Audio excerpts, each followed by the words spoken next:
हमारे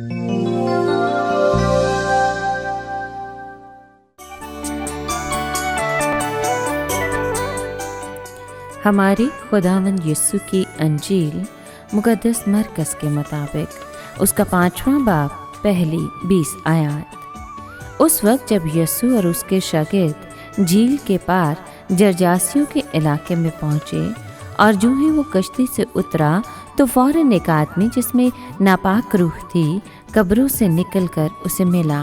वो कब्रों में रहा करता था और कोई उसे जंजीरों से भी बांध ना सकता था, क्योंकि वो बार बार बेड़ियों और जंजीरों से बांधा गया था। लेकिन उसने जंजीरों को तोड़ दिया था और बेड़ियों के टुकड़े टुकड़े कर दिए थे और कोई उसे काबू में ना ला सकता था।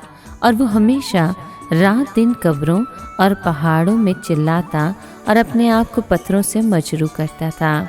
जब उसने यीशु को दूर से देखा तो दौड़ा और उसे सिजदा किया और बड़ी आवाज़ से चिल्ला कर कहा, ऐ यीशु इब्ने खुदाए ताला, तुझे मुझसे क्या काम? मैं तुझे खुदा की कसम देता हूँ, मुझे दुख ना दे। क्योंकि यीशु ने उससे कहा था कि ऐ नापाक रूह इस आदमी से निकला। फिर यीशु ने उससे पूछा, तेरा नाम क्या है? उसने यीशु से कहा, मेरा नाम लश्कर है, इसलिए कि हम बहुत हैं। तब उसने यीशु की बहुत मिन्नत की कि हमें इस इलाके से बाहर न भेज। और वहाँ पहाड़ की तरफ सूरों का एक बड़ा गौल चर रहा था। बस बदरूहों ने उसकी मिन्नत करके कहा, हमको उन सूरों में भेज दे ताकि हम उनमें दाखिल हो जाएं।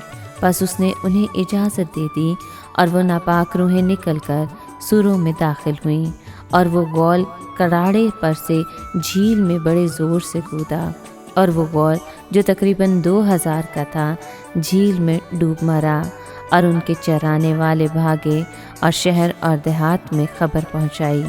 तब लोग ये माजरा देखने निकले और यीशु के पास आए और उस असेब ज़दा को जिसमें वो लश्कर था बैठा और कपड़े पहने और होश में देखा और डर गए। और देखने वालों ने उन्हें असेब ज़दा का माजरा और सूरों का हाल बयान किया। तब वो उसकी मिन्नत करने लगे कि हमारी सरहद से चला जा। जब वो कश्ती पर चढ़ा तो जो आसेब ज़दा था वो उसकी मिन्नत करने लगा कि मैं तेरे साथ रहूं। लेकिन यीशु ने उसे इजाज़त ना दी, बल्कि उससे कहा कि अपने घर अपनों के पास जा और उन्हें खबर दे कि खुदावंद ने तेरे लिए कैसे बड़े काम किए और तुझ पर रहम किया। तब वो चला गया और दिकापोलिस में इन कामों का चर्चा शुरू हुआ जो यीशु ने उसके लिए किए थे और सब मुअत्तजब हुए। पाकलाम के पढ़े और सुने जाने पर खुदावंद की बरकत हो, खुदा का शुक्र हो। अजीज़ दोस्तों, आज के कलाम में हमने सुना कि यीशु की मुलाकात एक नहायत तुंद मिजाज बदरू गिरफ्ता आदमी से हुई। ये आदमी माशरे के लिए दहशत बना हुआ था। इसको काबू में रखने की हर कोशिश नाकाम हो चुकी थी। वो रात दिन कब्रों और पहाड़ों में चिल्लाता फिरता और अपने तय नोकीले पत्थरों से खुद को जख्मी करता था। इस बदरू गिरफ्ता आदमी ने यीशु को देखा तो दूर से दौड़ा आया। पहले तो वो इज्जत से पेश आया, फिर तलखी से शिकायत करने लगा। ये कैसी दहशतनाक और सच्ची तस्वीर है कि एक शख्स झुका हुआ हम्द सना कर रहा है, फरियाद और मिन्नत कर रहा है, ईमान रखता है मगर मुज़ाहमत आमादा और खौफज़दा भी है। दोहरी शख्सियत, दोहरी आज़ादी और मुखलिसी का आरज़ूमंद मगर मसीह के मुकाबले पर आमादा। जिन अफराद ने सूरों को हलाक होते हुए देखा था उन्होंने भागकर शहर और देहात में खबर पहुंचाई। वहां से एक भीड़ इकट्ठी होकर आ गई।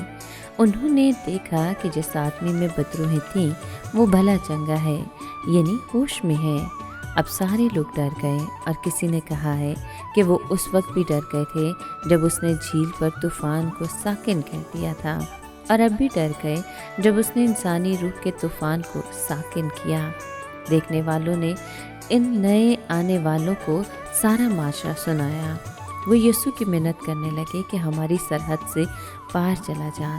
इस सारे वाक़े में अफसोसनाक बात यही है کیونکہ بے شمار لوگ آج بھی چاہتے ہیں کہ یسوع ہم سے دور ہی رہے، کیونکہ وہ ڈرتے ہیں کہ اس کی قربت سے کوئی سماجی، مالی یا ذاتی نقصان نہ ہو جائے۔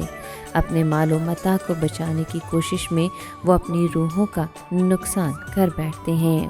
جب یسوع کشتی میں سوار ہو کر جانے لگا تو شفا پانے والے آدمی نے منت کی کہ مجھے بھی ساتھ لے چل۔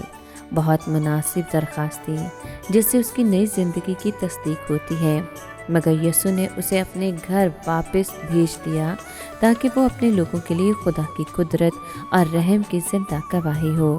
اس آدمی نے حکم کی تعمیل کی اور وہ واپس چلا گیا۔ جن لوگوں کو خدا کے نجات بخش فضل کا تجربہ ہوا ہے ان کے لیے یہ مستقل حکم ہے کہ اپنے لوگوں کے پاس اپنے گھر جا اور ان کو خبر دے کہ خداوند نے تیرے لیے کیسے بڑے کام کیے اور تجھ پر رحم کیا۔ یعنی منادی گھر سے شروع ہوتی ہے۔